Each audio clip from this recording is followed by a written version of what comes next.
Did a man who changed the world end up as a joke? Did the king of rock and roll really sing a love song to a bull?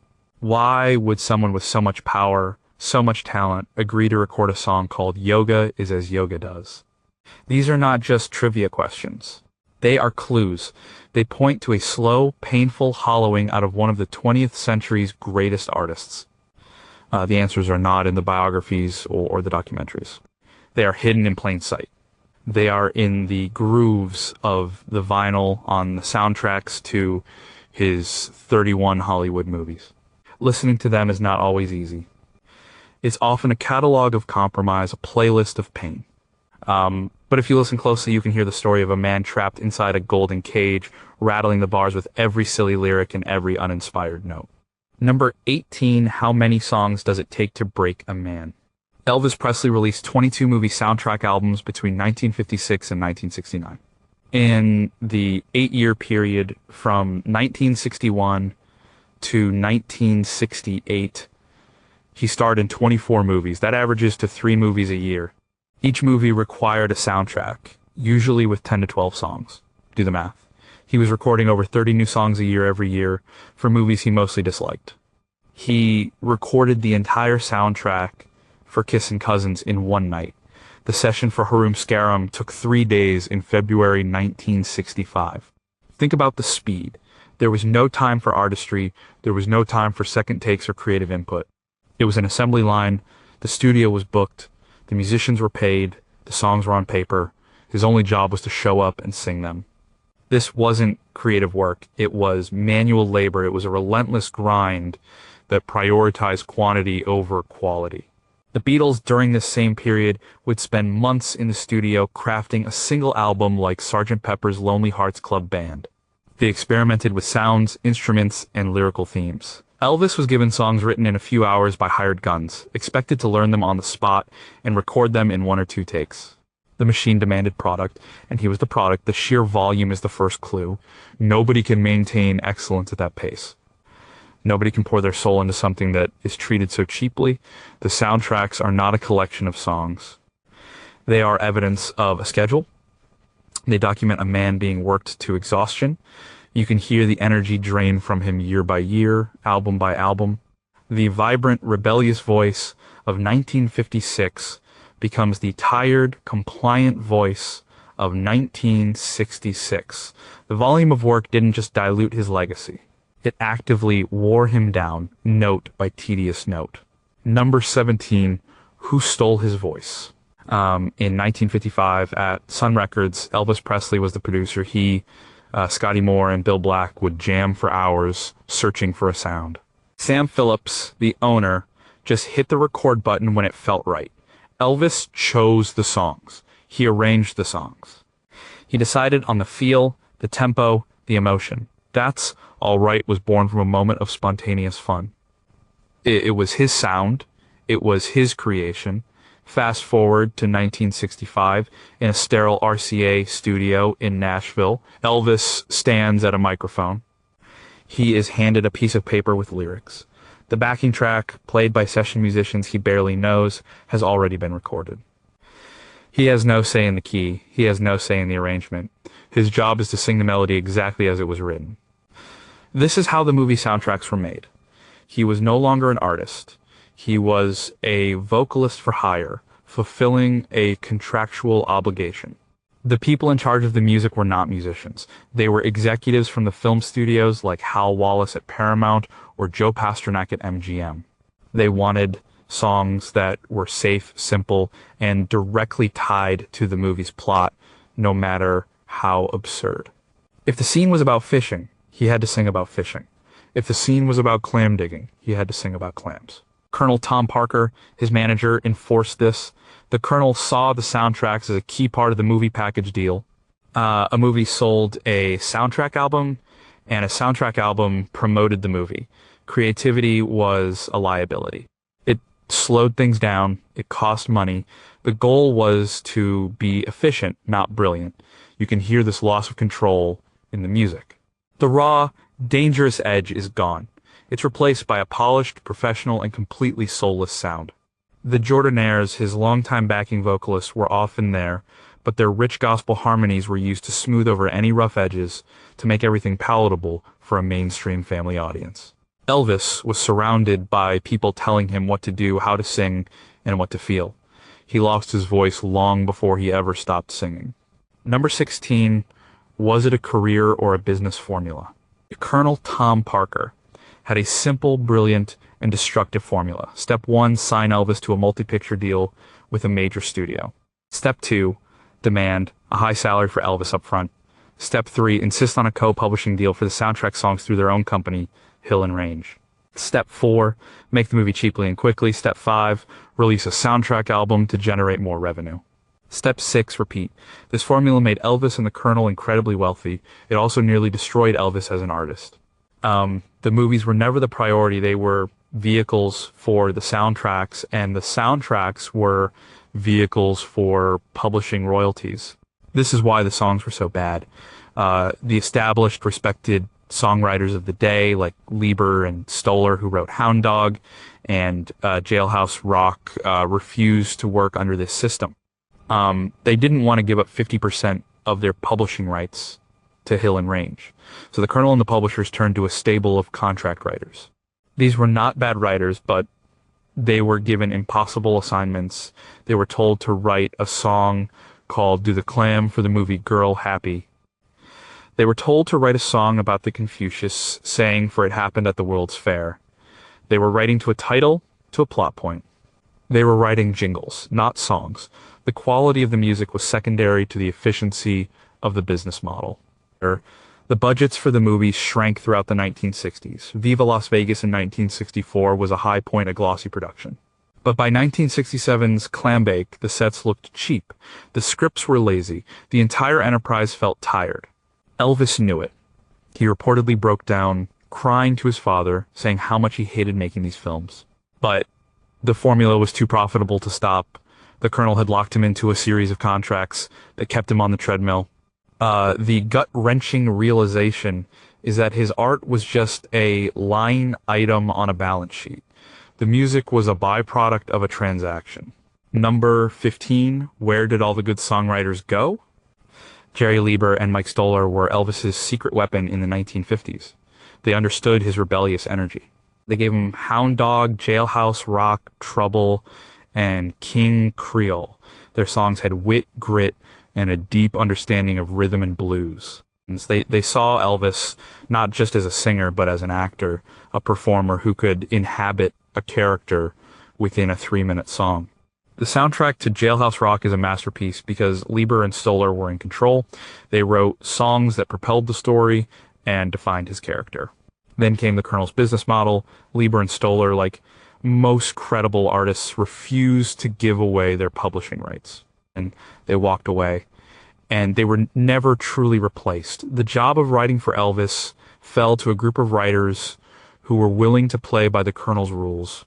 People like Sid Tepper, Roy C. Bennett, Sid Wayne, and Ben Weisman. These men were professionals. They could churn out songs on demand. Ben Weisman became known as the Mad Professor because he wrote or co-wrote 57 songs for Elvis movies.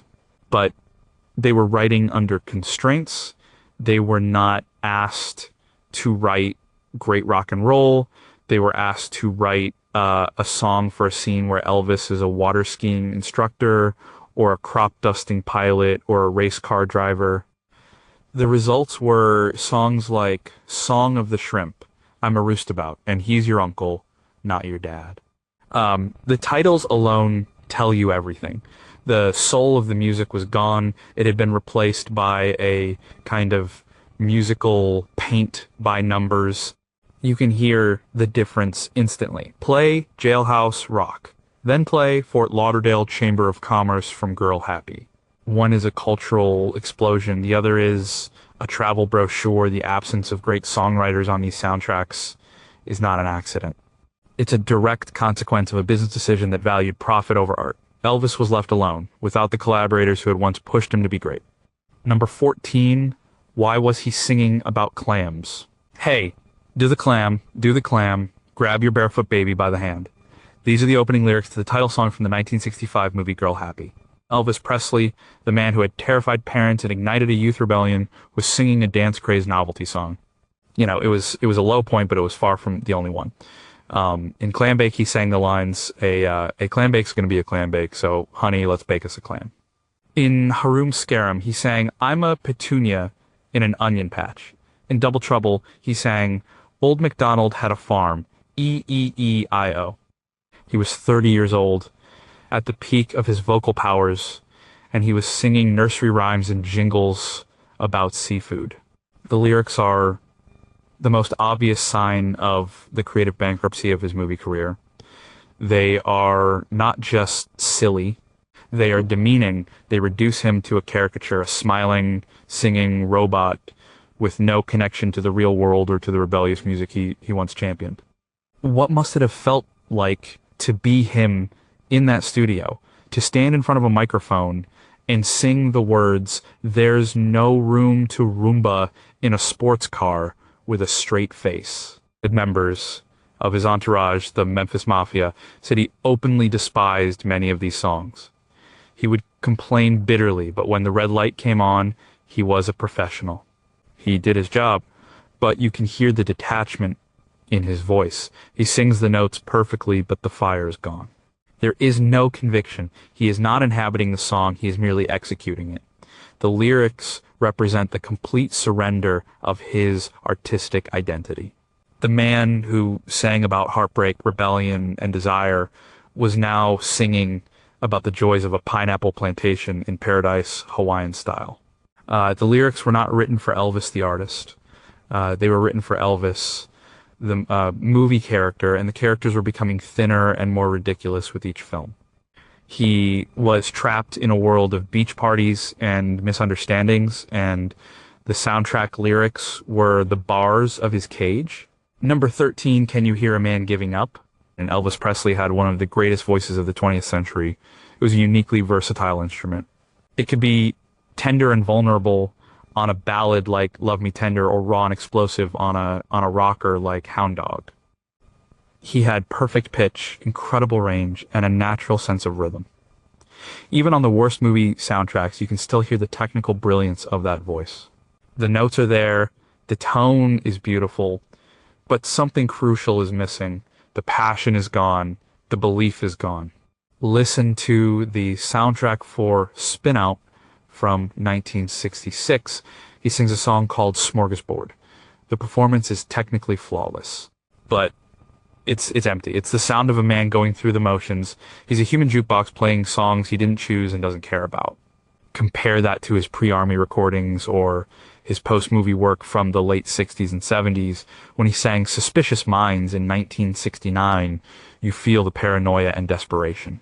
When he sang An American Trilogy in the 70s, you hear the immense pride and pain. He was connected to those songs. He believed in them. On the movie soundtracks, that connection is severed. You can hear his boredom. You can hear his frustration.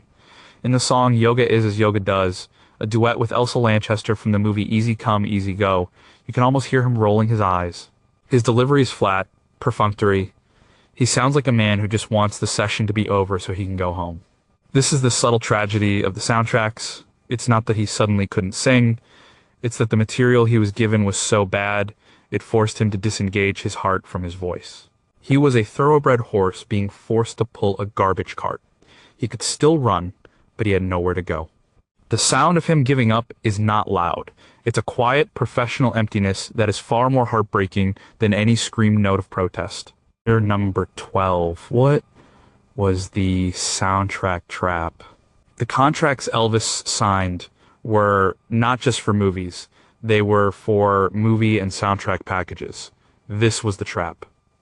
He could not agree to a film without also agreeing to record and release the accompanying album.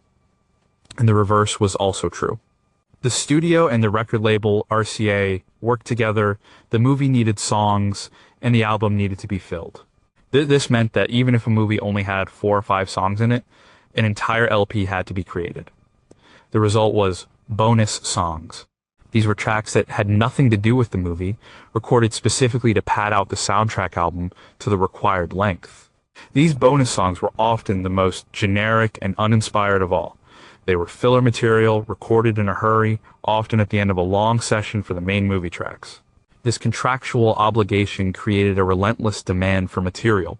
It didn't matter if the material was good. It just had to exist. This is why an album like the soundtrack for Frankie and Johnny sounds so bizarre. The movie is set in the 19th century on a riverboat, so some songs have a Dixieland feel, but the bonus songs are generic 1960s pop. The album has no cohesion, it's just a collection of songs thrown together to fulfill a contract. This trap prevented Elvis from pursuing other musical projects. In the mid-1960s, he was desperate to record a new gospel album. He loved gospel music, it was his spiritual and artistic anchor. But the Colonel and RCA prioritized the soundtracks. A gospel album was a side project, something to be squeezed in if there was time.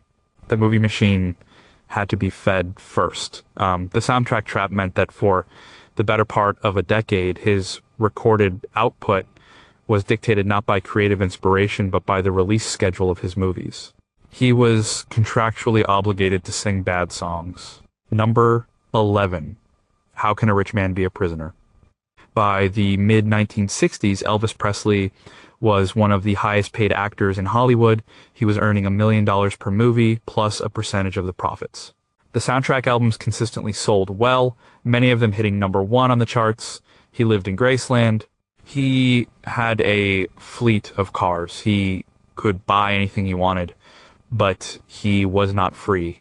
He was in a financial prison, and Colonel Parker held the key.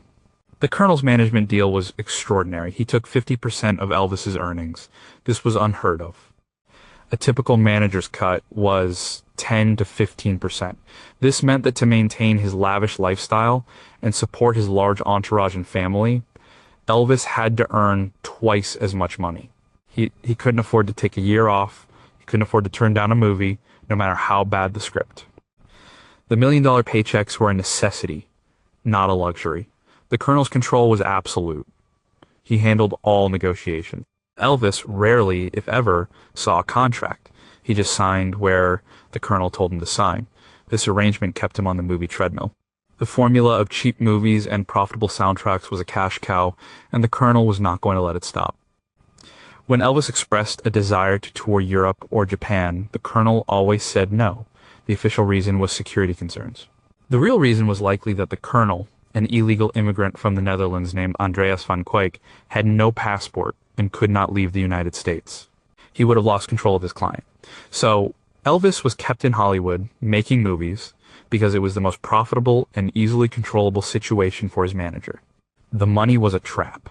It created a lifestyle that required a constant massive income, and the only way to generate that income was to keep making the films he hated and recording the songs he despised. He was paid handsomely for his own artistic imprisonment. Number 10, did he forget what it was like to be a king? From 1961 until the filming of the '68 comeback special, Elvis Presley did not perform a single live concert. For 7 years, the greatest live performer in rock and roll history did not have an audience.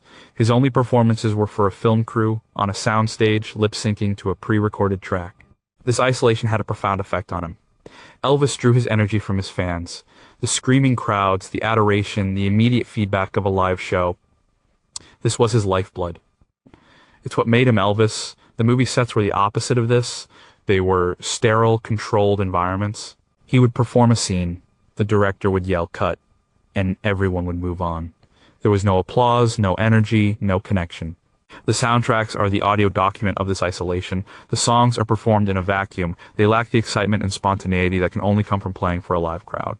His band during this period consisted of top-tier Nashville session players like Boots Randolph and Floyd Kramer. They were incredible musicians, but they were not his band. They were professionals reading charts. The raw, intuitive connection he had with Scotty Moore and Bill Black was gone. The soundtracks sound professional, but they don't sound alive. They sound like they were recorded in a laboratory. This long absence from the stage made him insecure. He worried that his audience had forgotten him, that he had lost his touch. The world of music was changing dramatically. The Beatles, the Rolling Stones, Bob Dylan, they were all performing, touring, and connecting with their audience. And Elvis was stuck in Hollywood, cut off from the very thing that had made him a star. The soundtracks are the sound of a king in exile, ruling over a kingdom of one. with only a film crew to witness his reign. Number 9, was he aware the world was passing him by? The 1960s were a period of seismic change in popular music. In 1964, the Beatles appeared on The Ed Sullivan Show, and the British invasion began. Bob Dylan went electric at the Newport Folk Festival in 1965, changing the definition of a pop song. The Beach Boys released Pet Sounds, and the Beatles released Revolver in 1966, albums that pushed the boundaries of studio recording. There was psychedelia soul music from Motown and Stax, and the beginnings of hard rock. It was a revolution. And while all this was happening, Elvis Presley was in Hollywood recording the soundtrack to Paradise Hawaiian Style. While Jimi Hendrix was redefining the electric guitar, Elvis was singing Queenie Wahine's Papaya. He was a man out of time. He was painfully aware of this. He loved music and listened to the radio constantly. He knew what was happening. He admired the Beatles and other contemporary artists. According to members of the Memphis Mafia, he would often express deep frustration and jealousy. He felt like he was being left behind, that his music was becoming irrelevant. The soundtracks were the anchor weighing him down. They were hopelessly old-fashioned, the production was bland, the arrangements were safe, and the subject matter was trivial. There was no danger, no innovation, no connection to the cultural conversation. RCA Records was complicit in this. They saw Elvis as a reliable seller of family-friendly movie albums. They had other artists to handle the new, edgier sounds. They didn't push for better material for him. They were happy with the status quo. Listening to a 1967 Elvis soundtrack like Double Trouble, and then listening to the Beatles' Sgt. Pepper's Lonely Hearts Club Band from the same year is a shocking experience. They sound like they are from different planets, from different centuries. The soundtracks are the sound of a revolutionary artist being forced to stand still while the world he helped create moved on without him. Number 8, Are There Diamonds in the Rough? Not every song on the movie soundtracks was terrible. Buried amidst the novelty tunes and generic pop were occasional moments of genuine beauty and power. These rare gems make the surrounding mediocrity even more tragic. They offer a glimpse of the artist who was still there waiting for an opportunity. The most famous example is Can't Help Falling in Love from the 1961 movie Blue Hawaii. It is one of his most enduring and beautiful ballads. The melody is gorgeous, and his vocal performance is a masterclass in tenderness and control. It proves that when he was given a great song, he could still deliver a timeless performance. The Blue Hawaii album also featured the title track, a lovely, gentle song that perfectly suited his voice.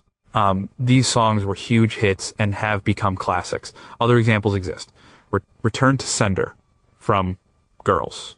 Girls! 1962 is a fantastic saxophone-driven rock and roll song that would have fit in perfectly on his 1950s albums.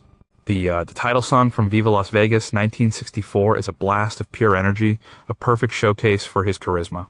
Even on later, weaker soundtracks, you can find moments. The song Edge of Reality from Live a Little, Love a Little, 1968, is a surprisingly dark, quasi-psychedelic track that sounds nothing like his other movie work from the era. It was a sign that he was desperate to try something different. These good songs are heartbreaking in their own way. They are a reminder of what was being wasted. You know, for every Can't Help Falling in Love, there were 10 songs like Idu Eats or The Bullfighter Was a Lady. These moments of brilliance show that the artist was not dead. He was just dormant, buried under a mountain of contractual obligations and bad material. They are flashes of light in a long, dark tunnel. Number 7 was The Grind Killing Him. Making 3 movies a year is a grueling schedule. Each film involved pre-production, wardrobe fittings, rehearsals, the actual shoot, and post-production looping. And for Elvis, it also involved recording a full soundtrack album for each film. This relentless cycle went on for most of the 1960s. It was a monotonous, unfulfilling existence. He would wake up, go to the studio, say his lines, sing his songs, and go home to his rented mansion in Los Angeles. And then he would do it all again the next day. This lifestyle took a severe toll on his physical and mental health. He was bored and depressed. He felt creatively stifled. To cope with the long hours and the pressure, he began to rely on prescription drugs. Amphetamines to wake him up and get him to the set on time. Sleeping pills to wind down at night after a boring day. This pattern of drug use which would plague him for the rest of his life, began in earnest during his Hollywood years. The movies were the source of the problem. They created the schedule, the boredom, and the anxiety that he tried to manage with medication. His weight fluctuated wildly during this period. In some films, he looks trim and healthy. In others, shot just months later, he appears bloated and tired. This was a direct result of his poor diet and the side effects of the drugs he was taking. The soundtracks don't directly mention this struggle, of course, but you can hear the physical toll and the declining energy of his performances. The vibrant, athletic singer of the 50s was becoming a more lethargic, professional performer. The grind of the movie and soundtrack machine was not just an artistic drain, it was a physical one. It set him on a path of self-destruction that was directly linked to the professional prison he was in. The happy, smiling face on the album covers hid a man who was beginning to come apart. Number 6. What did his band think of this music? Scotty Moore's guitar was the sound of Elvis Presley's Revolution. DJ Fontana's drumming gave rock and roll its backbeat. The Jordanaires provided the celestial choir behind his earthly voice. These were his musical partners, the men who had been with him from the beginning. And they were forced to watch and participate in his artistic decline. In the early movie sessions, his original band was often present. But as the 60s wore on, they were increasingly replaced by the A-Team of Nashville session musicians. The producers wanted players who could read music charts quickly and efficiently. Elvis's band played by feel, by instinct. The Nashville players were professionals who could knock out a dozen songs in a day without a single mistake. This shift was devastating for his original band members, both financially and emotionally. They were being pushed aside. When they did play on the sessions, they were often instructed to tone it down, to play simply and not overshadow the vocal. Scotty Moore, whose innovative guitar work had inspired a generation, was sometimes asked to do little more than strum chords. In 1964, Scotty and DJ quit working with Elvis over a pay dispute. They felt disrespected and underappreciated. They returned later, but the relationship was never the same. The Jordanaires continued to sing on most of the soundtracks, but even they expressed frustration with the poor quality of the material. They were supremely talented gospel singers, and they were being asked to sing backup on songs like Barefoot Ballad. The soundtracks document the dissolution of one of rock and roll's greatest bands. The intuitive, fiery chemistry of the early years is replaced by a polished, impersonal professionalism. It's another layer of the tragedy. The man was isolated, not just from his audience, but from the very musicians who had helped him create his sound. Number 5 was gospel, his only escape. Amidst the sea of throwaway pop songs on the soundtracks, there was an island of authenticity, the gospel songs. Whenever a movie's plot allowed for a spiritual number, Elvis came alive. His 1966 film, Frankie and Johnny, is a forgettable period piece, but the soundtrack contains a medley of the gospel songs Down by the Riverside and When the Saints Go Marching In. The moment he starts singing these songs, the energy changes. The boredom in his voice disappears. He is invested. He is joyful. He believes in these words and this music. This was the music he grew up with, the music he loved more than any other. It was his anchor. Another example is from the 1962 film, Follow That Dream. He sings a beautiful, heartfelt version of the spiritual, I'm not the marrying kind, but the real standout is the gospel track angle. His performance is sincere and moving. It feels real in a way that the other songs on the soundtrack do not. The Colonel and the movie producers knew he loved gospel. They would sometimes include a gospel song as a way to keep him happy, to make him more compliant with the rest of the material he despised.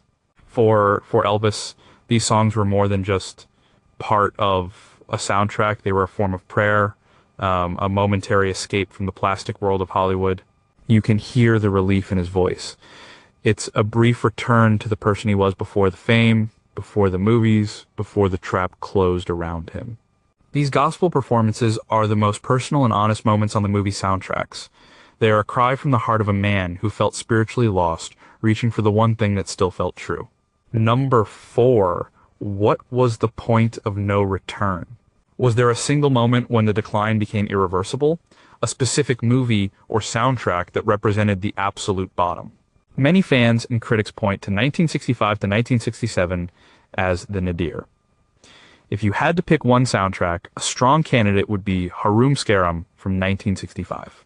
The movie was a ludicrous fantasy where Elvis played a movie star mistaken for an assassin in a fictional Middle Eastern country. The soundtrack was even worse. The songs were filled with lazy, offensive stereotypes with titles like Mirage and Kismet. The music was an awkward attempt to create an Eastern sound using cheap studio effects and cliched melodies. Elvis reportedly hated the songs so much that he just wanted to get them over with. He recorded the entire album in 3 days. His performance is listless. He sounds utterly defeated. Another contender for the lowest point is the soundtrack to Clambake 1967. The movie itself was a symbol of his predicament. He played a rich oil heir who pretends to be a poor water skiing instructor to find a girl who isn't after his money. The title song is a joke. Another track, Confidence, is a self-help song sung to a group of children that is almost unbearably cringeworthy. By this point, Elvis was deeply depressed about his career. The Beatles had released Sgt. Pepper, and he was singing Who Needs Money? The album sold poorly, the first of his LPs to sell less than 200,000 copies. It was a commercial and artistic disaster. It was a wake-up call. Something had to change. The point of no return wasn't just a single album. It was a period of time when the formula had completely worn out, the public was losing interest, and Elvis himself could no longer hide his contempt for the work he was doing. These soundtracks are the sound of a career hitting rock bottom. Number 3, did he ever try to fight back? Elvis was not a passive victim. He knew his career was in a rut, and he did try to change its direction. His attempts to fight back against the Colonel's formula are a key part of the story. In the early 1960s, he tried to get more serious acting roles. He admired actors like Marlon Brando and James Dean.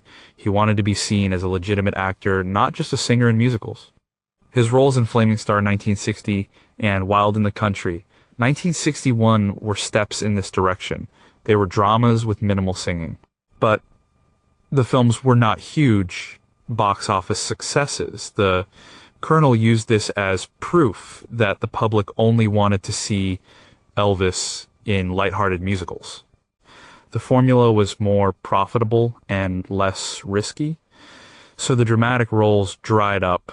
He also fought for better music. He famously hated the song Old MacDonald in the movie Double Trouble and reportedly stormed off the set. But he came back and recorded it. The contracts were ironclad. His biggest rebellion was his 1968 television special. He had finished his movie contracts with most of the studios. The Colonel envisioned the special as a traditional Christmas show with Elvis in a tuxedo singing carols. But Elvis, encouraged by the show's director, Steve Binder, saw it as his chance to reclaim his identity. He pushed back against the Colonel. He wanted to do a rock and roll show. He wanted to perform live in front of an audience. The result was the legendary 68 comeback special. Dressed in black leather, he was raw, dangerous, and electrifying. He had reconnected with the music and the audience he had been missing for so long. This was his great escape. It was a direct repudiation of the safe, sterile music of the movie years. He was fighting back, and for a moment, he won. Number 2, how does the 68 special change how we hear the soundtracks? The 68 comeback special is more than just a great television show. It is the key that unlocks the tragedy of the movie soundtracks. Before the special, you could perhaps dismiss the soundtrack music as a product of its time, as light, harmless fun.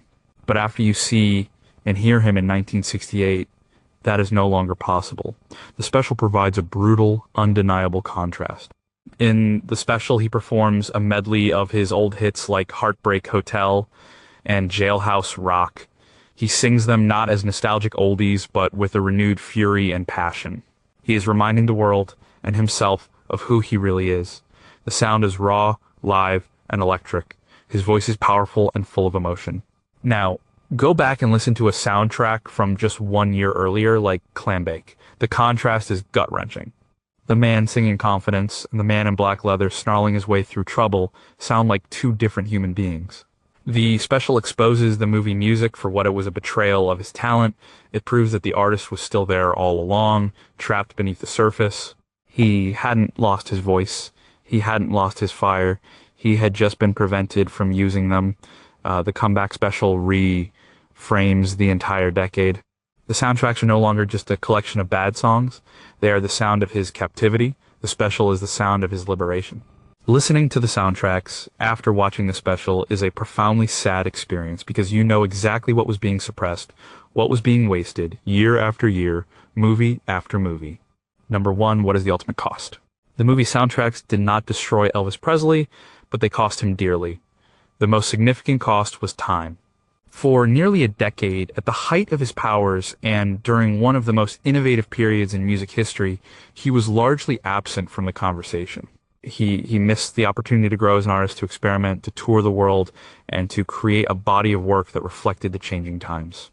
The mountain of mediocre soundtrack material obscured his true legacy. For a generation of music fans who came of age in the 1960s, Elvis was not the revolutionary of the 50s. He was the guy who sang with puppets in GI Blues or drove a dune buggy in Live a Little, Love a Little. The movie years diluted his brand and made him seem like a relic. The personal cost was even greater. The creative frustration and boredom contributed to his depression and his dependence on prescription medication, a habit that would ultimately lead to his early death. The isolation of the Hollywood years severed his connection to the live audience that had always sustained him. He became a commodity, a product to be managed and sold. The gut-wrenching realization hidden in these soundtracks is the sound of a slow-motion tragedy. It's the story of an artist who changed the world and then was forced to spend years singing about things that didn't matter. The music is a document of his compromise, his frustration, and his resilience. He survived the Hollywood years. He made a triumphant comeback, but the scars remained. The soundtracks are a permanent reminder of the price he paid for his fame and the precious years that were lost forever.